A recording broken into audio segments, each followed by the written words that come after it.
Discuss చేద్దాం అధ్యక్ష. ఇకపోతే అధ్యక్ష ఫైనాన్స్ సంబంధించి గౌరవనీయులు భట్టి గారు నేను అరే ఆగండి భాయ్ హరీష్ రావు గారు సార్ ఒక 15 నిమిషాలు అధ్యక్ష నేను కూడా ఇంటర్వ్యూని అవుతున్నా. మీరు అన్నారు కదా మొత్తం రాష్ట్రంలో ఊరు నుంచి మండలకు మండలం నుంచి డిస్టిక్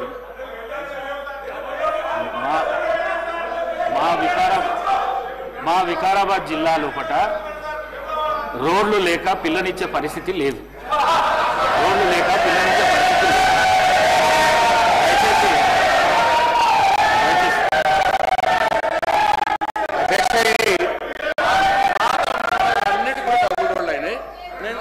అధ్యక్ష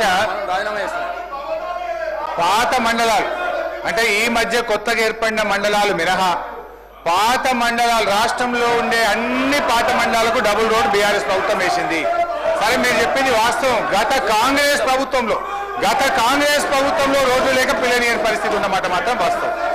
అయితే అధ్యక్ష నేను సరే రోడ్ల మీద చర్చ పెట్టండి అధ్యక్ష, డీటెయిల్గా మాట్లాడదాం. Let us discuss on finance. Sir Sridhar Babu గారు మీరు ఆపాలి సార్, ఇది కరెక్ట్ కాదు సార్. ఫైనాన్స్ మీద ప్లీజ్ గౌరవనీయులు సార్ ఇప్పటికీ అధ్యక్ష ఇదే కోమటిరెడ్డి వెంకటరెడ్డి గారు యాదాద్రి కలెక్టర్ ప్రారంభోత్సవంకి వచ్చినప్పుడు ప్రెస్ లో మాట్లాడిండ్రు. ఇది పక్క రాష్ట్రాల సచివాలయాల కంటే మన కలెక్టరేట్ అద్భుతంగా ఉందని మాట్లాడిన విషయాలు కూడా గుర్తు చేస్తున్నారు అధ్యక్ష. ఇకపోతే అధ్యక్ష ఇప్పటి వరకు వెంకటరెడ్డి గారు 4 సార్లు, ఎల్ఏ మినిస్టర్ గారు 4 సార్లు, భట్టి గారు ఒకసారి, మొత్తం 9-10 సార్లు డిస్టర్బ్ అయింది అధ్యక్ష. నాకు కొద్దిగా డిస్టర్బ్ కాకుండా చూడండి అధ్యక్ష. భట్టి గారు దయచేసి నేను చెప్పే విషయాలు కొంచెం జాగ్రత్తగా విని మీరు క్లారిఫై చేయండి అధ్యక్ష. ఫైనాన్స్ డిపార్ట్మెంట్లో ఇది statement of physical policy to be laid on the table of the Telangana state legislature. నిన్న మీరు ఇచ్చిన కాగితం అధ్యక్ష, నిన్న బడ్జెట్లో మీరు ఇచ్చిన పేపర్, ఇందులో పేజ్ నంబర్ 14 పారా D5 అధ్యక్ష.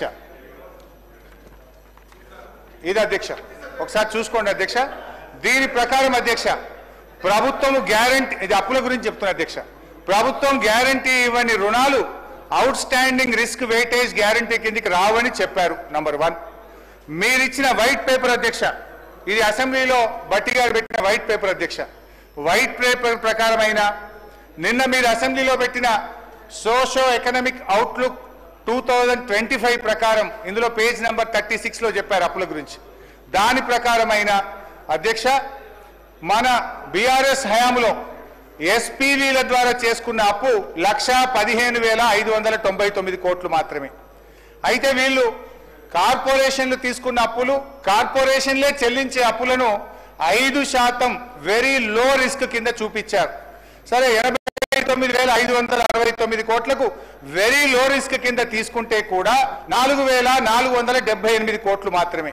అంటే మీరు చెప్పినటువంటి ఈ బడ్జెట్ బుక్ ప్రకారం ఫిజికల్ మేనేజ్మెంట్ కింద మీరు చెప్పిన దాని ప్రకారంగా ఫామ్ D5 ప్రకారంగా బీఆర్ఎస్ ప్రభుత్వం యొక్క ఎస్పీవీల ద్వారా చేసిన అప్పు 1,20,077 కోట్లు మాత్రమే.